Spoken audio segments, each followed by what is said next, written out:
One. Right now, 35 degrees on your severe weather station, 1480 WHBC. All right, it is Tuesday morning, and that means time for us to check in on what's happening in and around city of Canton. And with us this morning is Canton City Council Ward 5 Council member, Robert Fisher Jr. How are you, sir? Oh, wait, we're going to... Okay, go ahead. Doing fine. How are you this morning? I'm doing great. Glad to have you come and visit us today. So let's talk a little bit about Ward 5. I know you wanted to mention the new school and some things that are happening with that, and we'll start there. Sure, yeah. It's looking like the new school will be ready for the 2027 school year. They had a slight delay in getting it underway, but since they've started building, I mean, they're just flying along. They're kind of meeting blowing past expectations at this point. And along with the new school, we're going to do a lot of infrastructure in that area, with new sidewalks, repaving, some speed tables, things like that, and even Maryland Avenue, which is a little bit further west of it.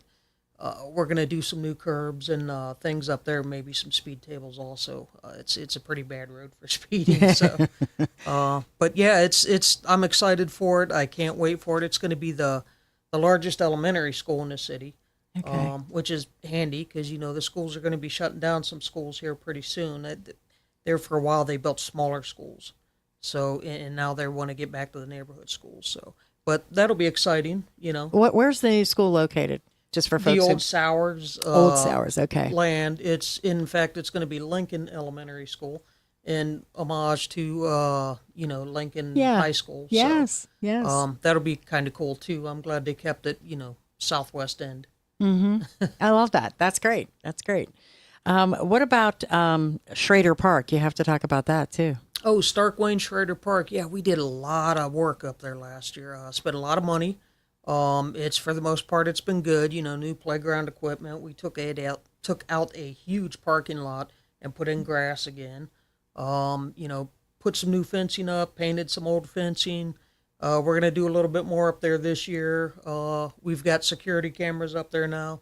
And a lot more people are using it now. Since it's been cleaned up, we try to go up there, pick up all the litter constantly, keep it mowed, what have you. And this year I have an exciting thing. What I would like to do is there's a concrete wall that goes pretty much all the way around it. And I would like to have some local artists and maybe some kids come in and do some sort of a mural on that wall that, kind of shows the history of Canton and the Southwest End. I've got some ideas for it. I've spoken to a couple artists, and they'd be willing to, help the kids do it and what have you. So we're trying to put that together. Harrison Paint, just got new owners. Mm-hmm. Yeah. And we met with them not too long ago. So I think and they want to be involved in the community and help do events and whatever. So we're going to talk to them and see, if they want to help out with that. And I don't know, maybe even adopt it. Yeah, wouldn't that be great?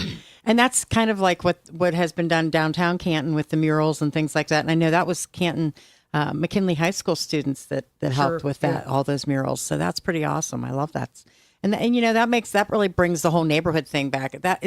We talk about this all the time, and I know people are probably going, yeah, we know. But the mayor's, initiative for neighborhoods, that's his thing, and it's been so far so great, right? Yes, and it's great that we have a pretty good crew now. We have a good crew coming in as far as city council goes and the administration. And, we all want to see the neighborhoods doing better. Mm-hmm. We've been working on that, and it's great that now we have the funding to be able to do that. It'll take a while yet. We didn't get here overnight. We're not going to get out of it overnight. But we're working on it, and good things are happening. With the neighborhoods, the mayor's alleyway paving campaign. Mm-hmm. We're about 50% of the way there. Wow. As far as the alleys in the city, he wants to have them all paved in his first 4 years. And we're about 50% of the way there. And we just had 10 alleys in my ward paved last year, and there's going to be a lot more.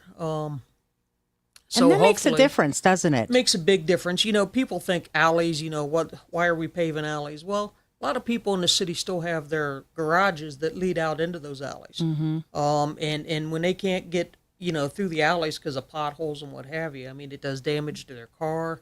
It's good to have, I mean, the alleys are streets just like the bigger streets. Yeah. But they get overlooked because, they're, not everybody has a garage on them, what have you, and they're smaller and not everybody uses them. But we still got to maintain those also. But once we pave them, maybe another 20 years before we have to pave them again. Yeah. So it's not a bad thing at all. Yeah, that's great. That's a great thing.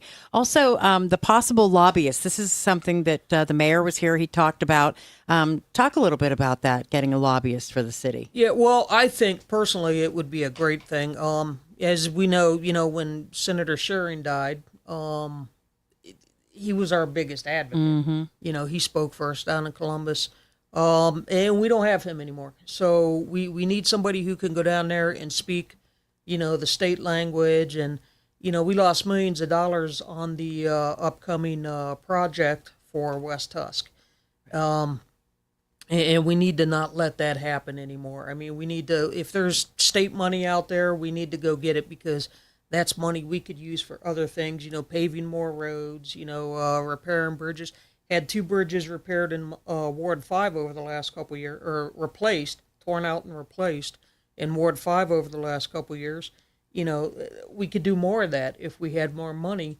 We can get more money if we can get the states to pony up some for some of these bigger projects that we're doing. So I think a lobbyist would be good. He could help with energy costs.